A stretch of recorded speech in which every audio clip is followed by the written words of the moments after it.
How are we intrigued to buy those sweets and candies placed near the cashier? Why would you try to decrease you spend on petrol station when you got yourself that exquisite pair of denims? Why do we end up adding up the items from the suggestion list to our carts on Myntra and Amazon? Why is the new car ad on the hoarding placed at the end of the bumpy road full of potholes? Well, is your mind playing tricks with you, or are they just too many coincident? Well, it is just your subconscious mind activated in these similar situations, where it is influenced by all the external subconscious activities going around, which prompts conscious mind to react and take decisions in a given way.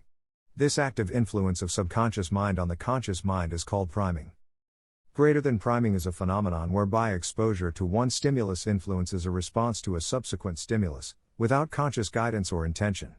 For example, the word nurse is recognized more quickly following the word doctor than following the word bread. Greater than priming in marketing is a subconscious reaction to stimuli that influences our conscious decisions to new stimuli. Priming works by using associations made in our subconscious, and are almost always unnoticeable to the subject. Let's understand this through a public experiment. A group of people were asked to think about the terrible sin from their past, something they had done which was unethical. They were asked to describe their feelings after remembering all those memories. After this, half of the participants were offered the opportunity to wash their hands. Later, all the participants were asked if they were willing to participate in a research conducted by a passionate graduate student, just out of favor with no pay. Had you helped the student, out of favor with no returns? Well, it turned out, the ones who did not wash their hands agreed to help 74% of the time, but those who did wash agreed only 41% of the time. The researcher believes this difference is due to the reason that the people who wash their hands, after remembering their sins, subconsciously think of cleansing their guilt and thus now felt lesser urge of doing any favor, as compared to those who did not wash their, after remembering their guilt, as they still felt the inner pressure to wash of their sins by doing a favor in return. How does priming impact our buying decision? Priming has become an important marketing tool these days. It includes all the pre-launch brand promotions and advertisements, which intercept the buyer/consumer before they come in contact with the actual product. The common relatable examples are the movie trailers, which create the hype for new upcoming movies. The print and digital ads for new product launches to create the product awareness is also a priming tool. OnePlus. OnePlus. Never settle. OnePlus came up with this priming marketing strategy, where back in 2014, before the launch of its first handset, OnePlus One, it started pre-registration forms on its website.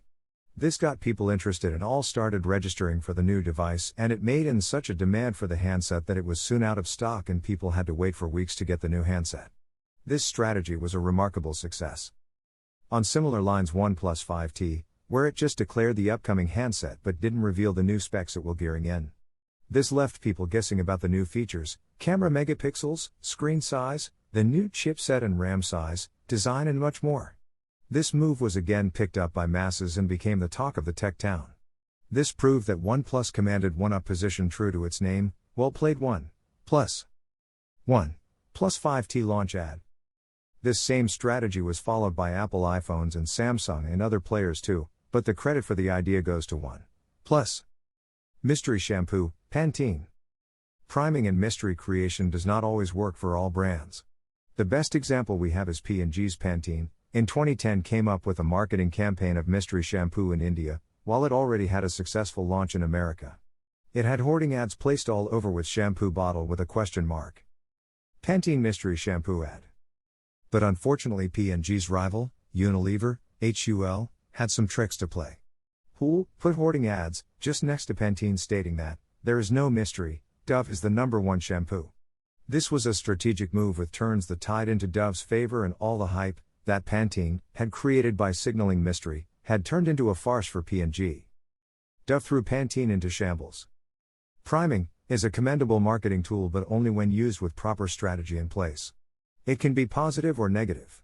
If a shoe brand has a tagline like "comfort means so much more than style," this will work negatively in the sense, at one instance brand is portraying the comfort level of its product, but at the same time it is also indicating that its products might not be that stylish, which will have an instant impact on buyers, as now when they are reminded of stylish footwear, they are bound to compare the brand's product to other stylish footwear brands.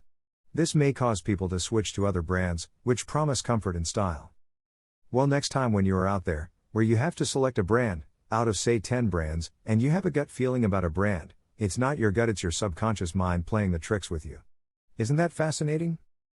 Email address. Subscribe.